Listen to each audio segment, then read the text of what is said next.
हातातोंडाशी आलेला घास खाता येईना, शेतकरी हवालदिल।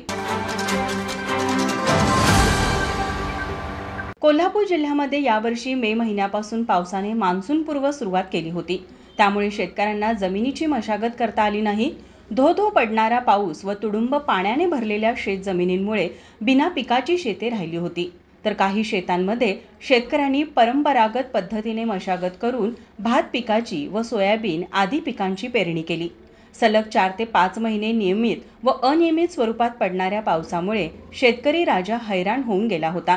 पावसामुळे पिकांवर पडणारे रोगराई व करावी लागणारी औषध फवारणी असे अहोरात्र कष्ट करून हातातोंडाशी आता पीक आलेले आहे। शेतामध्ये उभे असलेले भात, भुईमूग व सोयाबीन पीक यांची काढणी करून घरात धान्य स्वरूपात येणारी लक्ष्मी घेण्यासाठी आतुर झालेला असताना परतीच्या पावसाने शेतकऱ्यांच्या आशेवरती पाणी सोडण्यास सुरुवात केली आहे।